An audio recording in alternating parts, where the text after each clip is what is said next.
Who is your daddy? I am your father. You fathers will understand. My father taught me many things. I got an idea. How about you all sit there quietly while I make dad noises? It's kind of nice not to have notes, We'll just kind of fly by the seat of our pants. Back in the day, I would have like 4 pages of notes with all the recent news.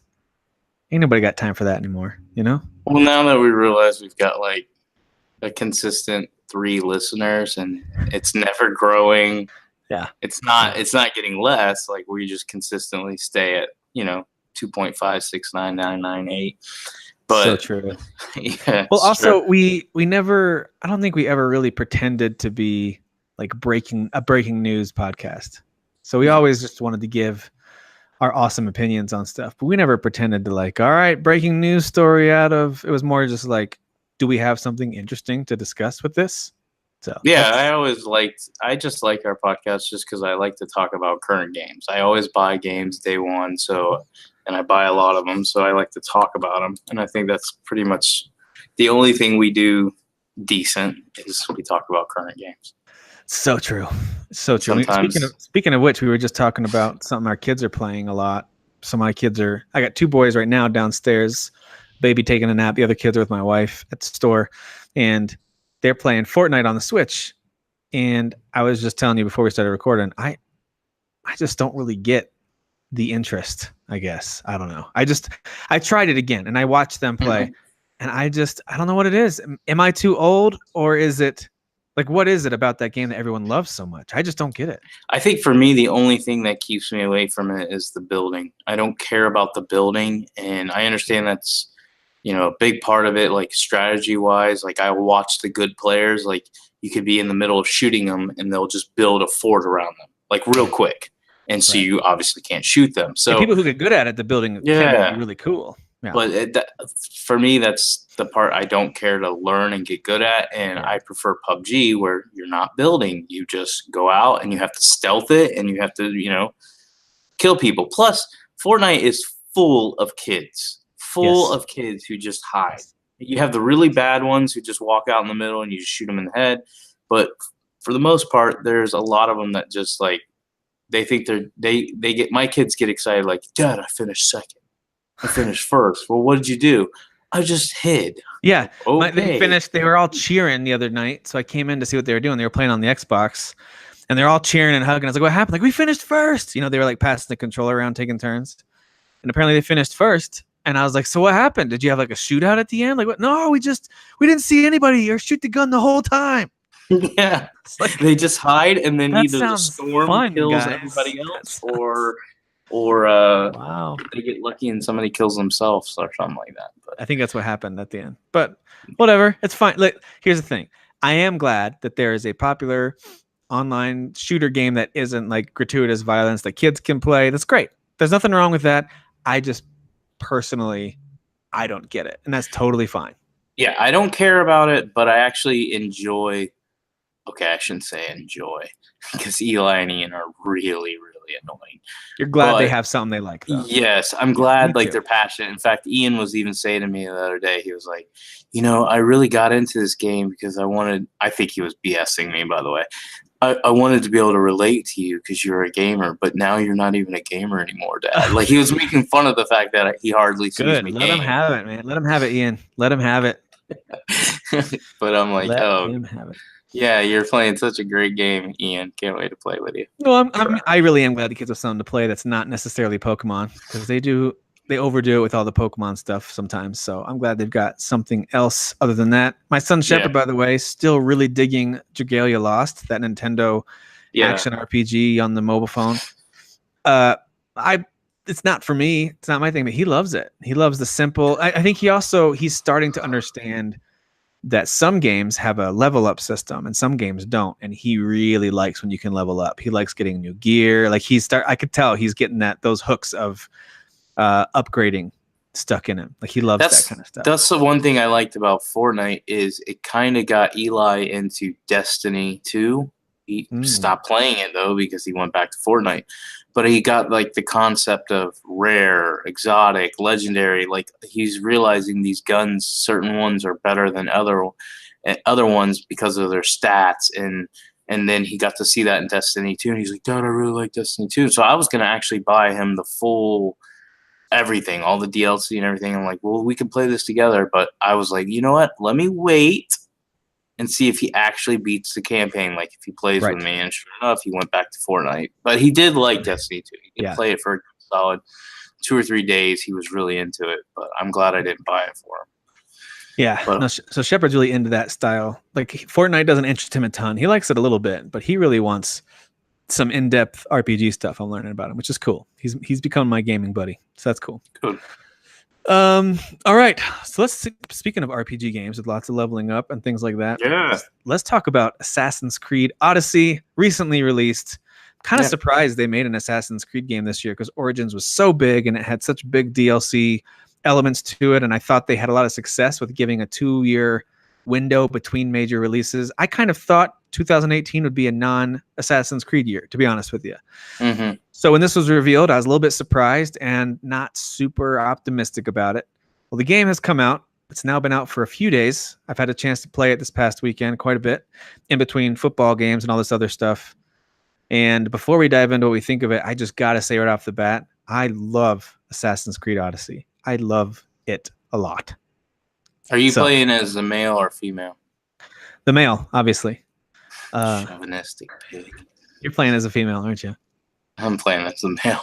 I regret that decision though, because I do not like the voice actor at all. I think he's so. I figured out why some guys like to play as females in certain third-person games. It's because they just like to watch them walk from behind for the entire experience. That's all it is. Pretty much. You guys are pigs. So I'm playing as Alexios. I guess you could play as Cassandra, is the other choice. So I'm curious about what her side of the story is. But anyway, so let's jump into talking about Assassin's Creed Odyssey. I know you've gotten a chance to play it probably more than you've played most games recently. So I'm curious to hear right out of the gate. What do you think about it? What system are you playing it on? All right, so I got it. I have actually had it for a week. We're recording on a Monday, so I got my copy last Tuesday. For PC, I got the $100 version, so it has like the season pass and everything attached to it. And the reason I did that is I wanted it early, but I also I really liked Origins like a lot. I don't remember where I placed it in my top 10 last year, but I think we both had it top 5. I think it was like 4 for me or something like that, 3 or 4. Same with me. It was right up there. Yep. It was real high, and so I expected to like Odyssey just as much, maybe more. Even though I will say that Origins was made by, I think, what Ubisoft would consider their top Assassin's Creed team, whereas Odyssey is not. It's made by another. Did not know that. Well, the reason I say top is because the ones that made Origins are the ones that made Black Flag and stuff like that. So they're the ones that have actually, every time they release one, they do a really good job. Oh, so then their B team made Rogue maybe afterwards, things like that. Yeah. Okay. So I knew they were taking from the same stuff they were doing with Origins, and this team that worked on Odyssey had a good 3 or 4 years to work on it. So I think that's why they went ahead and did the back-to-back. They figured, well, let's just profit off the hype of Origins. I think if Origins would have come out and it was like a 7.5 and sold okay, I don't think they would have released Odyssey right away. I think they would have been like, okay, we got to make some more changes. Yeah. But I think they knew with the success of Origins and how now people look at Origins, or I should say the Assassin's Creed name, in a different way. It's got a good light on it. I think they felt comfortable releasing this one, especially since, like I said, they've had it in development for 3 or 4 years. That's fair to say, even though I thought Syndicate was a return to form to them. Even after Syndicate is when they kind of threw it all away and started over, it seems like, which is cool. Yeah. I'm glad they did that. And I really liked Syndicate. In fact, I think when I was playing Origins, I was going back and forth on like, I really, really like Syndicate. And I probably even said on our show that I prefer Syndicate over Origins. But the more and more I played Origins, I would have to say that's probably my favorite Assassin's Creed game. Does Odyssey have the chance to surpass that? I would say yes. I'm at 6 hours in. Which, by the way, I made a joke on I think Kyle Neely's post about Assassin's Creed that I've once I get past 4 hours in a game, I'm done with it. Like I just don't care about it anymore, and that's pretty much true. Like I probably played about 4 or 5 hours of Spider-Man. And I was like, I'm done. Played about 4 or 5 hours of Spider-Man Shadow. is so good. I'm done. Huh? You jerk. You jerk. Spider-Man is so good. But I'm at 6 All right, hey, hours. give me 1 second. Let me go grab this kiddo. Pause. Okay. Let's jump right back in. Origins. I'm sorry. Odyssey. Yes. Oh, so last thing you were saying was that you loved Origins and you're about 6 hours in now and you're thinking Odyssey might have a shot. Yeah, I think it has a shot. I would say I like Origins a little bit more, but again, I'm only 6 hours in, so we'll see where Odyssey goes. I'm not a big fan of the character I picked. Like I said, his voice acting gets on my nerves. I don't know. He just sounds like an idiot. He sounds really dumb. Yeah, he sounds really dumb. And so what I did is, because I'm playing on PC, I wanted to see what it looked like on the Xbox One X. So I booted up on Friday, I think Friday or Saturday. I booted up the Xbox One X version. And I picked the chick, and I was like, immediately when she started talking, I was like, "You're better. I should have gone with you. I should have, you're cute too, so I should have definitely gone with you." But so far, I really like it. Here's what I really like about these last 2 Assassin's Creed games. I really feel like I'm playing a Witcher game. Are they at the level completely? Not in my opinion, but they're really, really close. It's not like The Witcher 3 and then Assassin's Creed. It's like The Witcher 3, Assassin's Creed Origins, and Odyssey right here. Which is crazy. I never would have, like, if you would have told me that a couple years ago. By the way, Assassin's Creed is going to give you enough vibes of The Witcher that you're going to say, hey, this thing holds up compared to games like The Witcher. I would laugh at you. I would have just been like, that's stupid. They're not even close. And that's what's cool about this is we're getting, and I'm not saying we won't get burnout, and I really do hope Ubisoft is smart and they go, yes, this is a cash cow again, but we don't want to get to the point where players start to get burnt out from this. So they do need to take breaks. So I hope after Odyssey, and I heard they were taking next year off. I hope they take 2 or 3 years. I did off. hear. Yeah, was that an official announcement or? I think it was an official announcement that they were going to release Odyssey and then take a break for a year or so. Great. And the main reason is because these are really, really big games. Yes. And they are, again, so far, Odyssey isn't extremely different from Origins. There's certain things they do more of, like I imagine you're going to be in a boat more, which is not a positive for me. But so far, the combat that I've done on the ocean has not been bad. I actually kind of liked it. But you are in a boat a lot more. Are you in a boat at all in Origins? Maybe a little bit. Yeah, there was annoying parts I didn't like. But yeah, in this one you're definitely in a lot more, but it feels less mandatory compared to something like Black Flag, where really a bulk of that game was out in the open ocean. Yeah, and that's why I wasn't a big Black Flag fan. I didn't hate it. This one has a ton of ocean to explore, lots of underwater stuff to do, some ship battles, which, by the way, they've simplified the ship battles to be I think they're much more arcadey, much faster. You have arrows and javelins instead of cannons now, just because of the time period that they're in. But it works. I think it works great. You can add fire abilities to those. You can do a lot of ramming attacks, which is kind of cool. You can build up speed if you get them at the right angle. And you can still board their boat and attack them that way. There's some really cool stuff. And, of course, as you progress throughout the game, you can recruit just about any character that you knock out and don't kill. But if you do that to high-level characters, bosses and mercenaries, if you recruit them, they could be an epic-level lieutenant to join your ship crew. And they'll give you stat bonuses, and they'll give you... My buddy agrees here. They'll give you stat bonuses, and they'll give you additional moves sometimes. And so I think they did a cool job of connecting the on-land stuff with the on-sea stuff. I really like it. And I think the on-sea stuff is still deep enough that as a fan of Black Flag, I'm enjoying it. But I feel like I could recommend it to someone like you who didn't love the open sea stuff and still say, hey, this is not very difficult. It's not like Sea of Thieves where just getting out in the ocean can take some effort, to raise the anchor and aim the sails the right way, and it takes a while. No, this moves quick. It's very arcadey in its water fighting. I think that's a good thing, actually. It makes it move a lot quicker. Yeah, so far I've liked it. I wouldn't say loved it because again, it's not something I enjoy. But when I played it, I wasn't like, oh my gosh.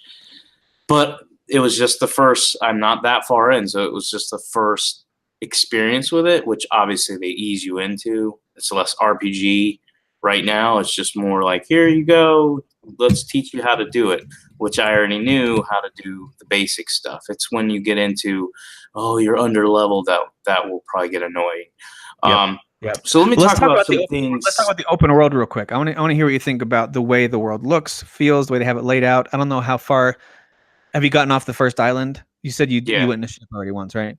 And then you get a feel for how big the world is because there's lots of ports, lots of areas. There's much bigger lands to cover, even though the opening island, I think this is why it reminded me of Witcher 3 a little bit. I felt like that opening island was really big with lots of stuff to do and explore and side missions to do, kind of like the opening area of Witcher 3. But then when it opens up, you're like, whoa, this game's massive. There's tons That's why to do. I thought it was really cool. Like I was probably 3 hours into the game, maybe a little less. And then I hit a certain point and then it like raises up and it's like Assassin's Creed Odyssey. And I'm like, that was the prologue? Yeah, like an hour and a half in. Yeah, I was into the game a good amount and I was like, wow, that was the prologue. Yeah, there's a ton to do. The game opens up, and that was actually what I was going to talk about, some of the stuff I like. First of all, the combat is very similar to Origins, but there is a difference. And here's how I would, anybody who hasn't played Origins or Odyssey at all, I would compare Origins to Dark Souls and Odyssey to Bloodborne Light. Yep. They definitely have taken away the shields on purpose. Because shields to me would make sense in this time period. So I don't know if maybe you unlock them later, but it doesn't look like you do. But you don't use right now. So far, I have not used a shield, and it's all about speed. It's all about parrying and maneuvering and dodging at perfect times to or just flat out overpowering, because you can really power up to overpower them too, which is cool. Yeah, there's a couple, like I unlocked the ability to, it's like this dash move where you like ram them, and I really like using that one a lot. And then I unlocked poison. I've actually unlocked 2 or 3 tiers of the poison because I really like that effect and this is the part I was going to get into. This, and maybe it happened in Origins, but I do not remember it. But here's the thing that I thought was pretty cool with Odyssey, and I could see it being a little annoying, but at the same time, it's more realistic, so I appreciate it, and I think it's fun so far. But you have this big, grand open world. And in Origins, and again, if I'm wrong, correct me, you can just basically take whatever you want. You just walk in and take it. Odyssey, you can take it, but it'll say steal. So if you're stealing, you're now building up this like GTA meter where, which is cool. If it's stuff you can take for free, it's white text and it says loot. Yeah. And if it's gonna affect if it's gonna get you in trouble, it'll be red and say steal. So talk about that a little bit. Yeah, so I think it's pretty cool that they've added this because, like, what I was saying is it kind of gives me a vibe of like Shadow of War or whatever the other one was called, that before Shadow of War, Shadow of Mordor or whatever, where it's almost like it has this, like, I don't know if it's a nemesis system, but like these guys are hunting you. And so you know their level. Like, for instance, last night, not fun at all. I was a level 9, and I had a level 9 and 10 together hunting me. And so I had to cheese them a little bit, but I ended up beating both of them. And again, I definitely cheesed them. But I got good loot from it. So it's exciting to take them on because not only are you stealing all this stuff that benefits you, but then when you kill them, you get their loot. And some of them have legendary, epic type loot that really helps your character. Which is, if anybody knows anything about me and my gaming, this is why I love Destiny and all that stuff. I love building my character up. I love getting loot. Now, do you have any? Did you unlock any attack moves that are more of like a knockout move as opposed to kill move? Yeah, I have the ability to recruit. Okay, so if you've got so you can recruit. That's kind of cool too. When you knock those guys out, like I said, you can recruit them or you can just flat out kill them. Either way, I think you get some kind of loot. I'm not sure if it gives you better loot for killing them. I'm actually not sure about that. But all that being said, they do a really cool job, like Derek said, of this this wanted system. So there's these 5 little Spartan helmets down in the corner that start to build up. The worst one I've experienced so far was as I'm trying to. There's another cool element of this game where there's full areas of the map that are controlled by either the Athenians or the Spartans, and you go in there and you can start to dismantle their leadership. You start stealing their treasure, you burn their supplies, you kill their leaders and their followers and their generals, and you get them to the point where they have no more power and they kind of have to. They're exiled from the city, and then they're really open to freely go and kill. Mm-hmm. Once you kill the leader, then you can help the opposing group now have this huge full-out battle to take over the area. So, for example, the Athenians are ruling the first area, and they task you with going in there and helping the Spartans take it over. And so you weaken and weaken and weaken by doing these little side missions and taking down forts.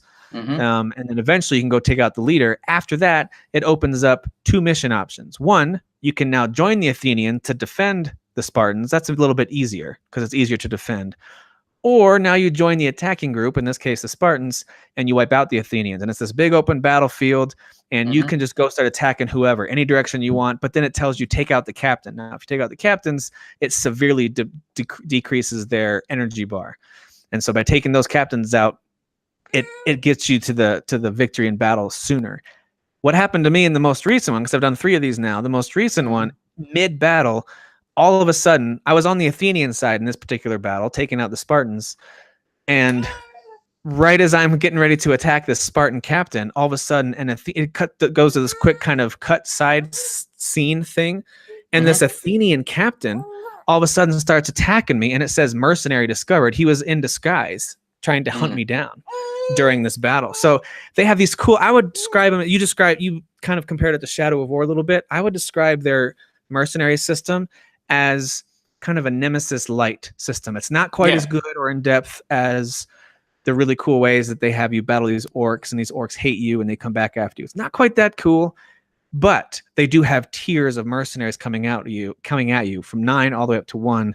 And of course they get progressively tougher. You get better rewards, all that kind of stuff. So they've done a cool job with this wanted system, this mercenary system. And since your main character is also mercenary, you're trying to work your way up this tiered system. So very cool kind of side system that they've implemented in this game that isn't necessarily part of the story, but it makes for, similar to Shadow of War, it makes for some really compelling, just on its own content that's not part of a story mission or whatever. So I think they did a really great job with that. The mercenary stuff is very, very cool. And the worst one I had was when I had a 5 helmet one, and they were all coming at me at the same time. I got crushed. It wasn't even close. But at the same time, similar to the Dark Souls vibe of a game, it felt really good because that challenge was tough. So, sorry, my kiddo is being real loud here. So what I had to do is on the map, they show you this little red bag of money with a knife stabbing through it. Mm-hmm. That's the guy who's paying the bounty to these mercenaries. So if you go find him and kill him, they've got no more prize for killing you. They'll stop hunting you. So if you can find that guy, the bounty requester, then you're good. Or you can always open up the map and just pay off the bounties that way too. So that's pretty cool systems they've introduced there. Yeah, I do like that.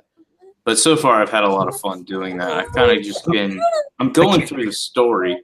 Yeah. Apologies for the baby noise. I thought he was going to sleep a lot longer, but that's the price you pay when you have babies. Well, stop having babies. No, I will not. All right. So anyway, sorry for the long diatribe there. I just really am enjoying the mercenary system because I love the Nemesis system so much in Shadow of War. And now I feel like they've added that on top of a really intricate RPG and action RPG game. And I just really, really like it a lot. So I love the way that they've put those pieces together. Yeah, I feel like the way Assassin's Creed is going is they're borrowing from a lot of different games, and they're not acing any of them, but they're doing good enough that you could say, well, the combat's fun and the mercenary system's fun and the open world's fun and the RPG elements are fun, but none of them are as in depth as the games that they're borrowing from. But they're still doing it really well. Like That's why I would say it's in the category of The Witcher 3 as far as quality to me, but it's not at that level. The other thing is that would separate, for me personally, The Witcher 3 over these Assassin's Creed games, I'm going to put them both together, would be characters, stories, and just overall like voice acting and writing to me is better than The Agreed. Witcher 3. I agree. Even the little side conversations with random villagers in The Witcher is better. So I do agree with that. Yeah.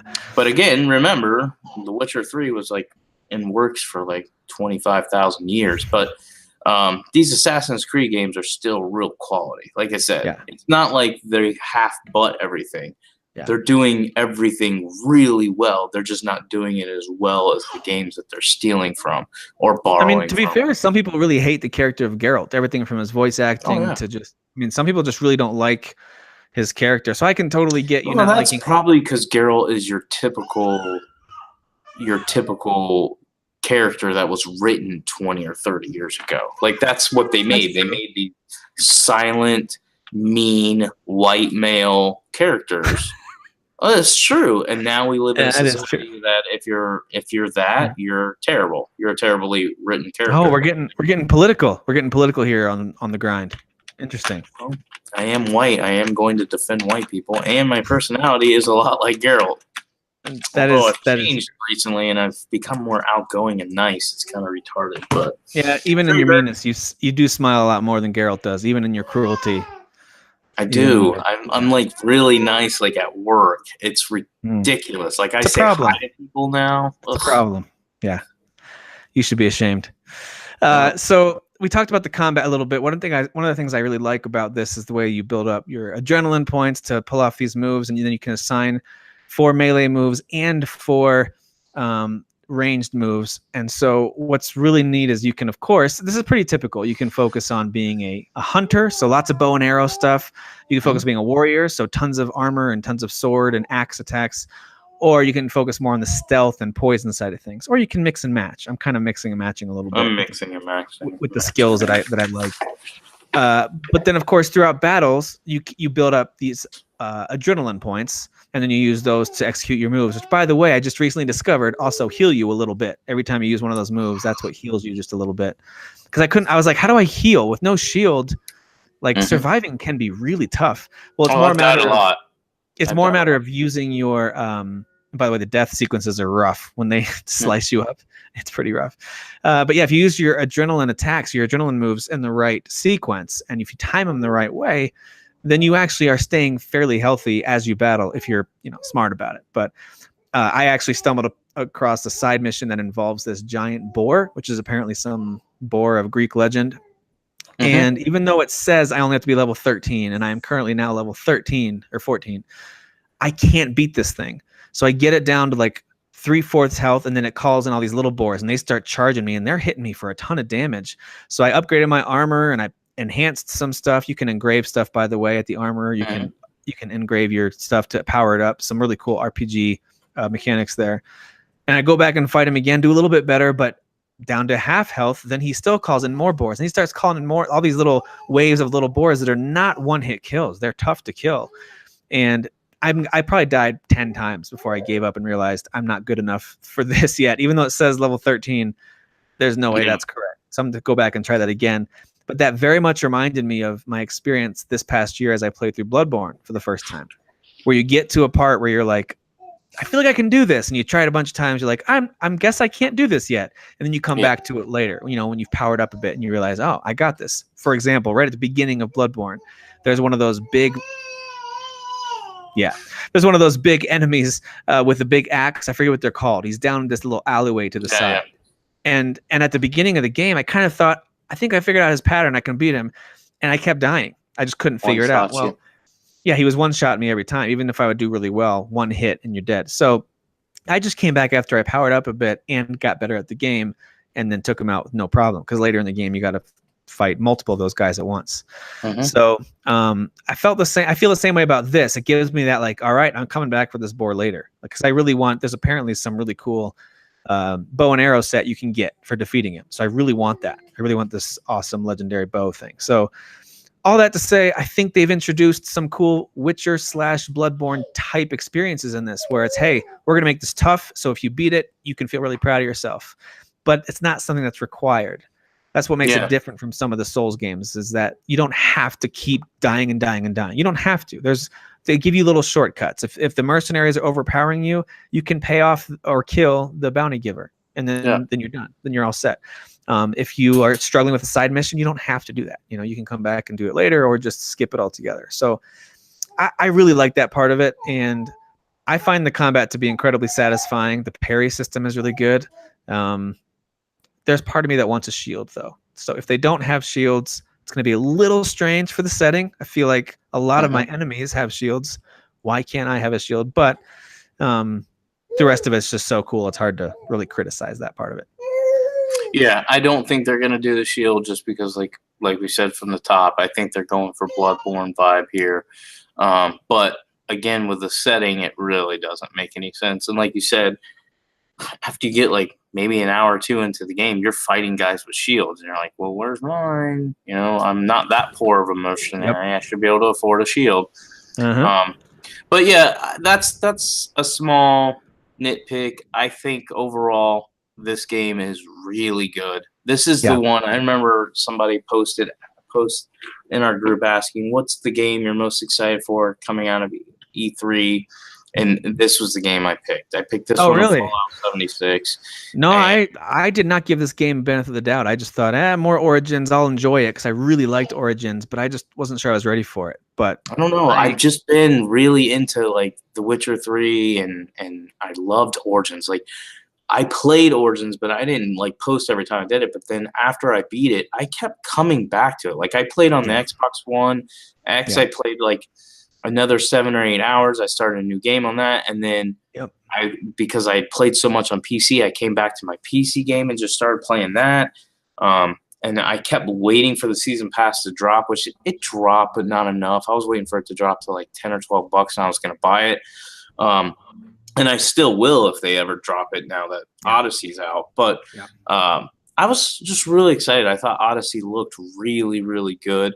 And dude, it is beautiful. I love how this game looks. I know that it does not look as good as Origins. You and I disagree on that. What are you talking about? It's a year newer. Booted it up on both PC and Xbox One X, and Origins looks better.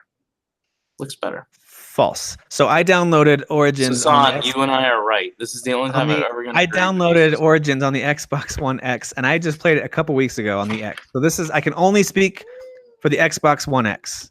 I can't speak for the PC. You guys live a much higher quality of life than we do. So I do. In the Xbox One X world, I downloaded Origins and played it. I thought, boy, this game, I can tell it looks sharper than the PS4 version. Still looks really good. We talked about it last year as one of the better looking games of the year. So we got to give it props. It's a beautiful game. But there's something, and maybe it's a combination of the fact that they include a lot of water and a lot of more lush settings. Maybe that's what it is. Yeah, but I think the character models look better, and I think the overall views as I get up on top of mountains and stuff, I literally pause and go, how did they do this? How did they make this look so good? And I haven't thought that about a game probably since Uncharted 4, Witcher 3, those types of games that have just blown me away. And I didn't think that with Origins either. Maybe it was the desert setting, but I still thought Origins was a good looking game. I just think this one is way better looking. It's got a lot more colors that pop. It seems a lot crisper. And I've just played them back to back. And I do think even though the character models, when they speak, it's a little bothersome. Their mouths still aren't quite right. Someday they'll nail it with all games, but they still haven't quite nailed it. But overall, the character models still look really good. And they did a good job with how they. I'll have to boot it up again, but I played Origins not too long ago on PC, and now I'm playing Odyssey on PC, and I still think on PC it looks better. Plus, I can run Origins. I think I can run Origins on Ultra and still get above 30 frames per second, whereas Odyssey, I had it on Ultra and it was just hitting 30, and then there was times where it was like freaking out on me and dropping to like 19. I was like, ow. And I do think there's more going on, and this is why I think Odyssey doesn't look as good, is because I think they have more going on. I think it's bigger, but I also think they have more going on. It's not just desert. Like Origins, a lot of it was desert. There was a lot. Don't get me wrong. There was a lot of cities. There was a lot going on, but I feel like there was way more. It was probably easier to create and run Origins than it is Odyssey. And that's why I think they may have downgraded a little bit. That's just my eyes. Maybe What's-Her-Face has already done like a thing and said, no, it looks the same. I don't know. Digital Foundry is who I'm talking about. So both Maybe look great. Let me be very clear. I mean, I'd probably have to look at them side by side and really nitpick, and I'd probably have to have someone who knows resolution, has some kind of master's eye to really tell you which one's better. And I'm the master. In my opinion, I think it's a combination of personal preference and probably just the setting. The overall setting, I think, provides more variety. I will say, while you and I aren't agreeing, like you think it looks better in Origins and I think Origins looks better, I want to say this, do not agree with Sasan on PUBG. He's such an idiot. He said that Odyssey looks like PUBG. What an idiot. But no, I don't agree with that. But I still think it's a really, really nice looking game. I don't really have any complaints, but I didn't really have a lot of complaints about Spider-Man or Shadow of the Tomb Raider. But for some reason, and I do think it's that loot hook, this game is more enjoyable than the other two that I was playing. This is one that I want to keep playing. I keep playing, by the way, Forza Horizon 4. I haven't stopped playing that. Still a fun, that one's a fun one. I still enjoy that one too. I'm with you there. I just got to level 20, and I've unlocked some really, really nice cars, and I'm now in spring, I think. I just qualified for the Horizon Festival. So I'm still moving through those two games, and I've pretty much put Spider-Man and Shadow on the back burner where I'm not even booting them up at all. It's only Horizon and I foresee Odyssey for a while. So I've spent my time, other than Odyssey, obviously this whole weekend, I finished Shadow of the Tomb Raider, which I think we talked about. Yeah. And I've been playing Shadow of War, jumped back into that on the X just to see what it looked like, but I found myself sucked right back in because that Nemesis system is probably one of my favorite video game things ever made. I think it's fun. It's just fun. It's just flat out. I skip all the cutscenes. You'll be proud of me. Yeah, the story doesn't care. I don't care about any of that stuff, but I just want to get right to the battles, and boy, it's just a fun game to play. And their Nemesis system makes it a blast. So I played that for a little while in between.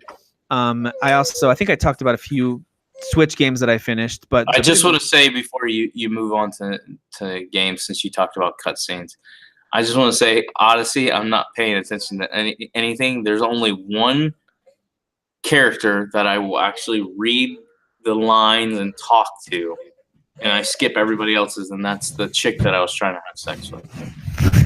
Oh my gosh. That's it. That's the only one. To be fair, as far as I can tell, it's not like The Witcher where they throw you to a little sex scene, cut scene. You just literally walk off screen and then come back on screen, and they're like, "Oh, that was good." Disappointed. Hang on. So disappointed. Got this little 6-month-old who's whining more than John Martin. You just triggered him if he ever listens to the show. Well, I just gave him a compliment for no reason today, so I might as well bring him back down, you know? Did he like it, or did he get mad at it? Loved it. Oh, wow. He hasn't loved one of my comments, and I don't remember. I don't think he ever never has. Never has. Yeah. Oh, but I did want to say about Odyssey one more thing before we talk about a few other games, and then we'll probably wrap it up with some hype talk for this month of October. Yeah. I also have a baby who's getting whiny. But there was a side mission. Okay, so mild spoilers for a side mission. It's just a goofy one. They have a good sense of humor in this game, I've discovered. So there's a side mission with this old lady who talks about how her husband can't keep up with her physical needs anymore, and how she's become more and more feisty over the years, but he, of course, has just kind of flatlined and just can't keep up with her.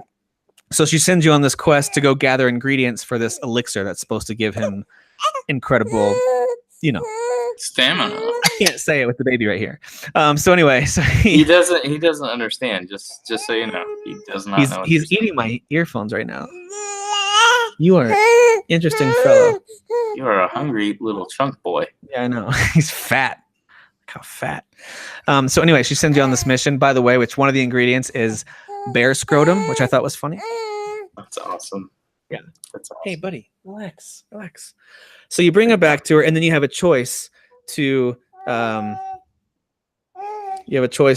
have a baby during a recording of a podcast. Number one. Number two, you have a choice to either, because the lady wants her husband to take the potion. He's like, "Oh, please no, please don't make me." He's like terrified. And so then both of them ask, "Well, will you go ahead and satisfy her?" Because he obviously can't do it.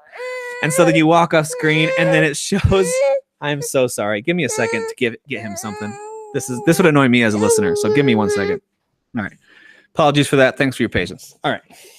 By the way, for those of you wondering, what do I do with my time?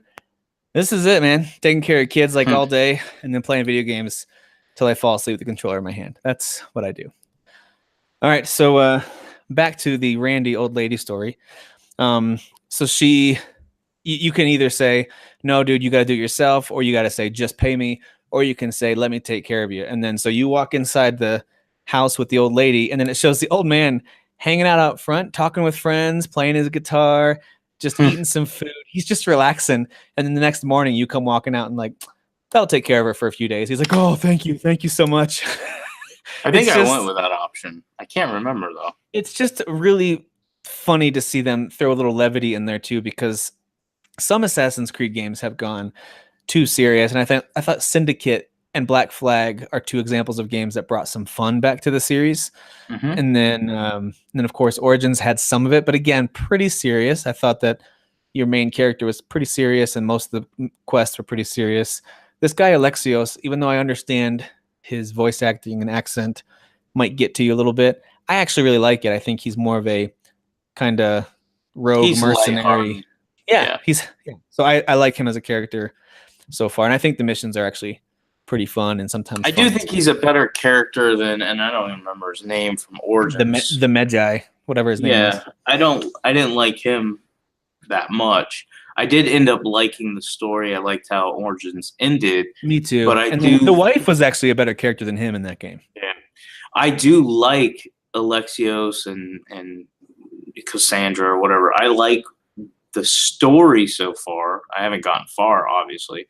I don't have a problem with the characters being mercenaries and being, like I said, lighthearted, kind of play around, but also serious. And you can make them angry too. Like your choices matter. Like I'm being a total D.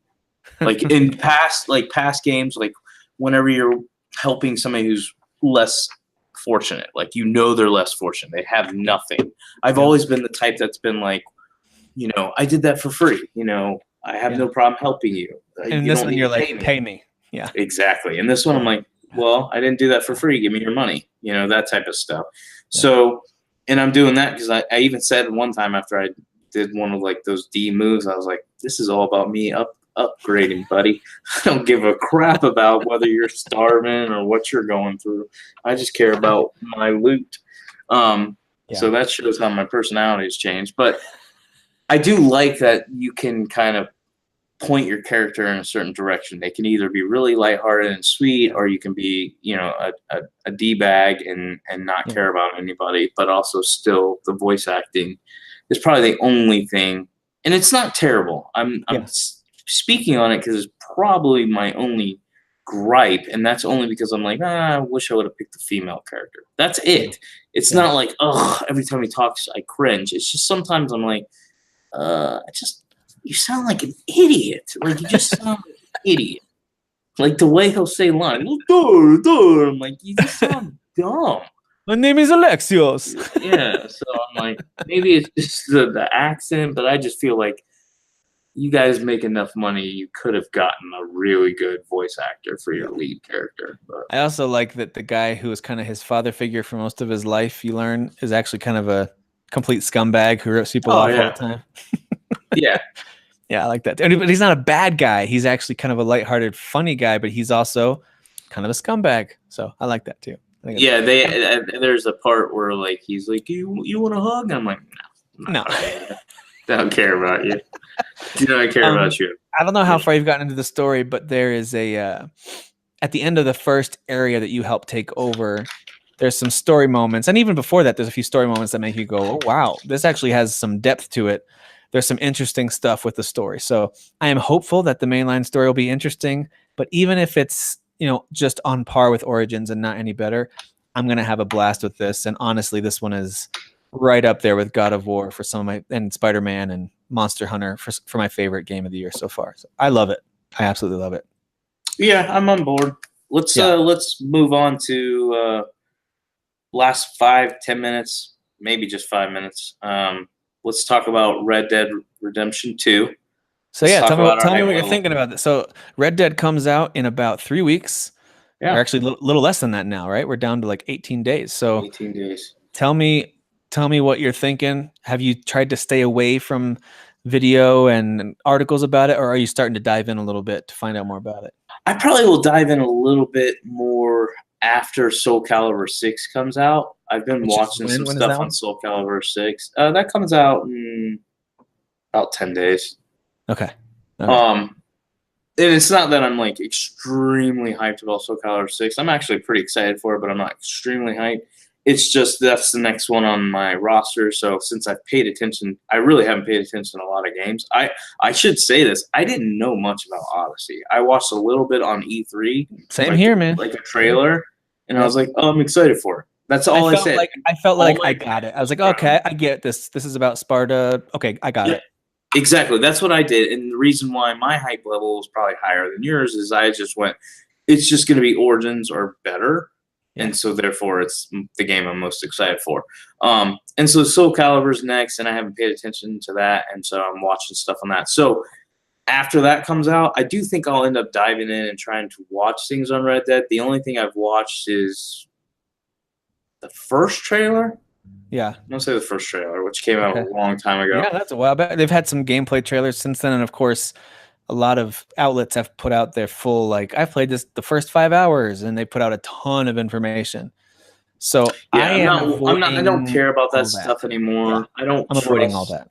Yeah, I don't. The truth is, I just don't trust games media anymore. It's turned into a circus, and I feel like instead of getting gamers who are just going to give you their honest opinion, now you're getting people that are half-ass gamers who are just writing articles for attention.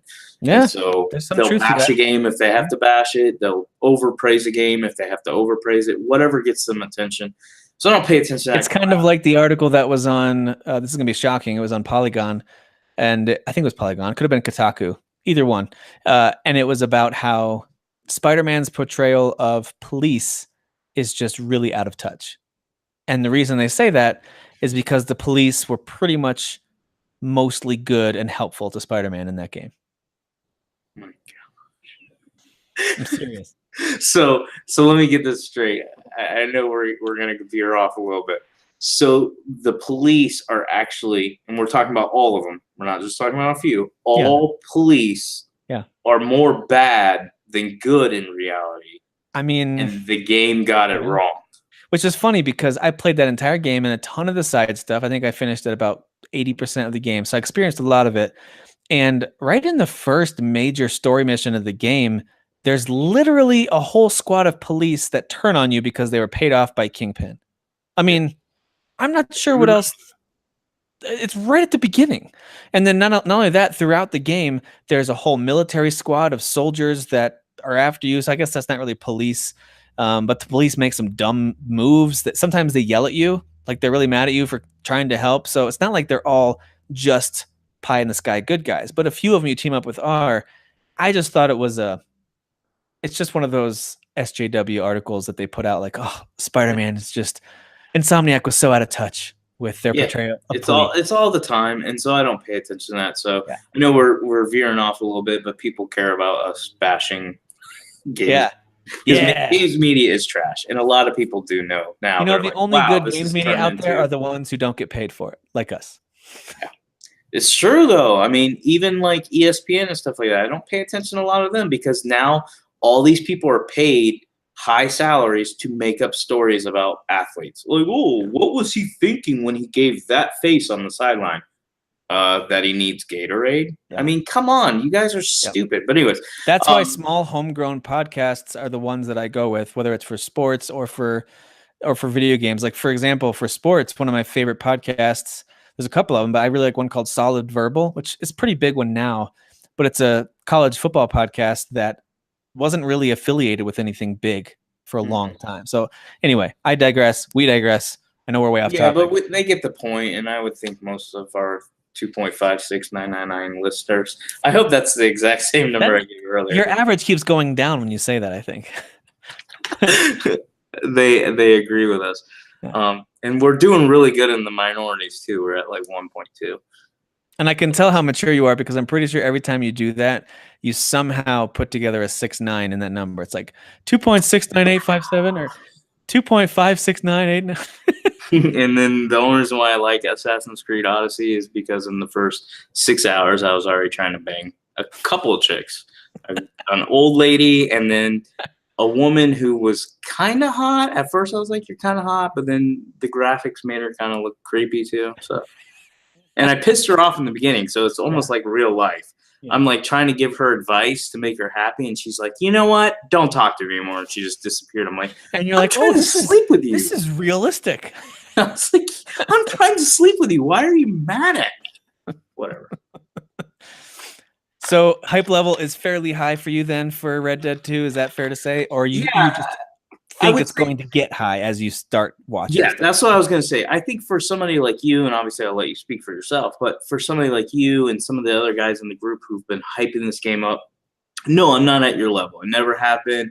I ended up enjoying Red Dead when it launched. I played a lot of it. In fact, we talked about it when I eventually beat it, which was either early last year or the year before, like late.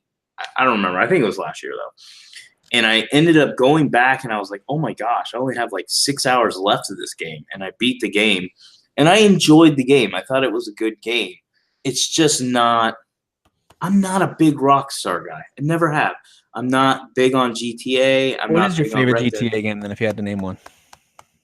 Well, the one I had the most fun with was actually GTA 3. The one I think is the best is GTA 5. 5, right? Okay. But GTA 3, I put hundreds. I mean, that revolutionized gaming. It was the new open world. It introduced a new genre to all of us. So that one I went crazy for. But after that, I stopped liking their games. Like Vice City was okay, and so on. San Andreas was fun, but I never got addicted to them where I played through them and beat them like I did 3. It wasn't until GTA 5, and that took me it releasing on the PS4 for me to beat it. Because on the 360, I didn't even beat it. But anyways, the point is, I don't generally like Rockstar games. Like, I think they're okay. I think they're good. I objectively see why they're 9s and 10s for the most part. But I personally don't love them. This one I'm excited for. I think it's going to be fun. I just don't think I'm at you guys' level. I never will be. But who knows? Maybe I'll play it and be like, this is amazing. And if it has like a loot system where I can get all these revolvers with extra, DPS and stuff like that, maybe you'll hear me talking about how amazing this game is. I don't know.